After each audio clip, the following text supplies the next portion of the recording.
En tout cas, je ne changerai pas Il n'y a rien pour à changer. qu'un homme qui n'est pas monarque, est-ce que tu vois, qui a pris des armes contre sa constitution et contre son peuple, vienne s'imposer et qu'il nous impose une révolution dont on ne sait même pas l'issue. Quand commence la révolution et quand finit la révolution? Révolution contre qui d'ailleurs? Je n'en sais rien. Wilfried. Si ce n'est pas contre leur propre peuple, je ne vois pas majoritairement contre qui ils combattent. Parce qu'ils se sont isolés de tout le monde. Ils n'ont plus affaire à qui que ce soit. À part les Américains qui tentent de revenir avec eux par la petite porte un peu, je ne vois pas. Wilfried. Ils ne sont pas isolés du tout. La jeunesse africaine les soutient.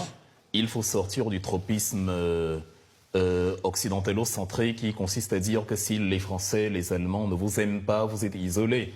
Ils sont pas Mais isolés. c'est eux qui sont sortis de la CEDEAO, donc ne me dites pas qu'ils sont pas isolés. Vous permettez à chaque fois que je vous coupe pour me dire après que... Mais idéologiquement, Non. ils étaient en Non. contradiction avec la CEDEAO. Oui, mais C'est- parce c'est logique. qu'ils ont menti en parlant de sanctions inhumaines. Alors que le pétrole, alors que les produits pharmaceutiques et la nourriture passaient. Non. On va Non. laisser Wilfried poursuivre. Oui, car on retiendra de cette émission que les promoteurs de la démocratie ne le font qu'en théorie. La CEDEAO, oui, ils en sont sortis parce que c'est une coquille vide. Quand la CEDEAO est contrôlée par Emmanuel Macron qui pousse à l'intervention au Niger, évidemment, c'est un assujettissement. C'est faux. Nous avons tous entendu. Non, il a dit je Il a vais dit qu'il m'entretenir. Il appuierait la décision. Une intervention. Non, c'est la quand même- décision de la C'est CEDEAO. un parti pris qui. Voilà, qui n'est non, pas- je ne dis pas qui ne que... devrait pas être celui d'un Non, président pas du vis-à-vis tout, d'États pas du tout. souverains. Il ne compliqué, devrait pas le Madame faire. Traoré. Mais il n'a pas dit qu'il va les pousser à le faire. Il dit que leur décision sera appuyée par lui. Wilfried, Un proverbe dit Ouais, il n'y a pas plus aveugle que celui qui refuse de voir. Bon. Emmanuel Macron était prêt à soutenir la CEDEAO pour réinstaller Mohamed Bazoum. Catherine Colonna, le ministère des Affaires étrangères, le ministère des Armées en France et la présidence de la République ne se sont pas cachés. C'est une réalité que le rire jaune ne va pas occulter.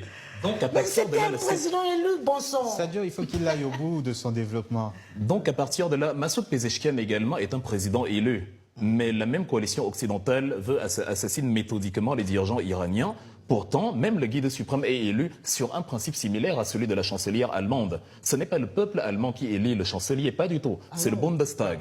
Donc c'est un collège d'hommes politiques, c'est un collège, un conclave, un peu comme au Vatican, qui décide que voici celui que nous allons porter à la tête de l'État. Non, là c'est Trump qui a décidé, tout le monde condamne. Excusez-moi encore d'interrompre, mais il ne faut pas mettre ce qui n'est pas semblable à... Mais ce sont les actes C'est d'un absolument pays semblable. démocratique. Non, Ce sont les actes- Vous allez devoir vous excuser auprès de nos un pays téléspectateurs. démocratique et les actions non démocratiques de la personne qui la dirige, il faut faire. Les États-Unis ne sont pas un pays démocratique.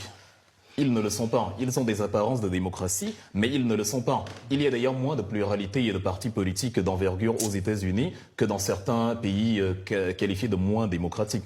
Donc je suis en train de dire, pour garder le fil, que quand on considère comme isolé une coalition de 3 pays qui séduit d'ailleurs davantage de pays, même les Togolais, oh surprise, ont évoqué, ont élaboré une ouverture que peut-être dans un avenir proche à moyen terme. Prétendant à la présidentielle, du moins à la succession de Patrice Talon, Romuald Ouadani, qui a donné des signes d'ouverture aussi. Donc, et c'est ça l'avenir de c'est la CEDEAO. Sur leur survie économique, oui. Peu importe, vous allez trouver tous les prétextes, mais le fait est là. C'est la CEDEAO qui va s'effriter comme du copeau. Et l'AS va gagner en puissance. Et on se souviendra il était une fois la CEDEAO une coquille vide qui était contrôlée depuis les capitales impérialistes. Et donc, ce qu'ils ont réalisé, c'est justement au-delà des dérives que je condamne, de la même manière que vous condamnez Jamal Khashoggi sans vouloir démanteler l'assassinat de Jamal Khashoggi, sans vouloir démanteler... Non, je n'ai pas condamné Jamal. Je dis qu'il a été victime. Je dis bien l'assassinat.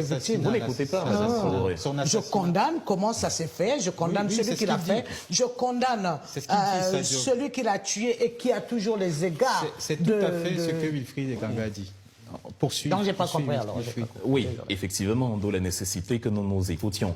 Donc, Autant vous avez condamné l'assassinat de Jamal Khashoggi sans vouloir démanteler toute la structure des puissances qui collaborent avec l'Arabie Saoudite aujourd'hui, autant je vais m'opposer aux dérives autoritaires du régime Ibrahim Traoré, mais dans une approche où je dirais on doit mieux organiser ce qui est actuellement. Ce n'est pas parce qu'il y a de la saleté dans la maison qu'on détruit toute la maison. On peut nettoyer la partie qui est sale en gardant à l'esprit que dans l'essentiel, on est en train de converger vers quelque chose de bien, vers quelque chose de grand. Et effectivement, il parle de la souveraineté. Encore heureux. C'est un terme qui avait un peu disparu sous ceux qui les avaient précédés. La première visite d'Emmanuel Macron, c'était Yagao pour sécuriser les mines du nord du Niger sous couvert de lutte contre le djihadisme. Et il en était ainsi et de Blaise Compaoré et de Mohamed Bazoum et de ceux qui étaient là avant et qui nous parlaient certes de démocratie, qui n'est pas une mauvaise chose en soi, mais qui n'est pas une bonne chose en soi non plus. C'est une bonne chose en fonction du contexte et de la manière dont on gère. Idem pour le problème Sassou Nguesso que vous avez évoqué. Sassou Nguesso n'est pas critiquable parce qu'il n'y a pas la démocratie au Congo. Sassou Nguesso est critiquable parce qu'il ne donne pas aux Congolais la prospérité que les Congolais mériteraient. S'il dirigeait comme Lee Kuan Yew à Singapour, les Congolais seraient heureux d'avoir un dirigeant qui fait 30 ans, 40 ans au pouvoir. Ils n'auraient aucun problème avec ça. L'Afrique n'a pas un problème de démocratie ou d'alternance. L'Afrique a un problème que ceux qui ne veulent pas pratiquer l'alternance n'ont pas de résultats sur le terrain. Donc une fois encore, parce qu'évidemment on n'a pas tout le temps, la question démocratique, étant donné qu'en Europe même, aucun pays n'a le même système politique que son voisin immédiat. La France et l'Espagne, c'est différent. L'Allemagne et la Suisse, c'est différent. L'Allemagne et la Belgique, c'est différent. La France et la Belgique, c'est différent.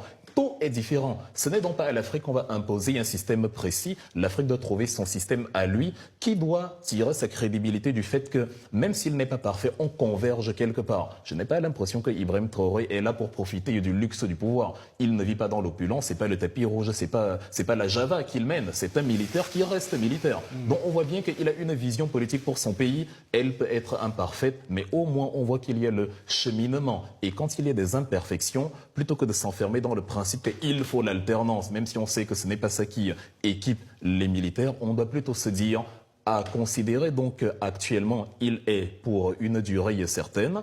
Qu'est-ce qu'on peut améliorer dans la lutte contre le djihadisme? La plupart des gens qui critiquent le régime en disant il n'a pas jugulé la crise djihadiste ne disent jamais comment on peut mieux faire. Ils ne font que dire il faut l'élection. Ce n'est pas sérieux. Ça veut dire que ceux qui critiquent, ceux qui se pérennisent au pouvoir, veulent tout simplement les renverser pour également acquérir le pouvoir. Il faudrait déjà qu'ils fassent des suggestions. Monsieur Ibrahim Traoré, pour contrer les djihadistes qui avancent vers Ouagadougou, voici ce qu'on devrait faire pour renforcer l'armée, renforcer les équipements, assainir les troublions qui peuvent se trouver à l'intérieur, etc., etc. Du pragmatisme et de la science à la propagande qui prétend critiquer la propagande.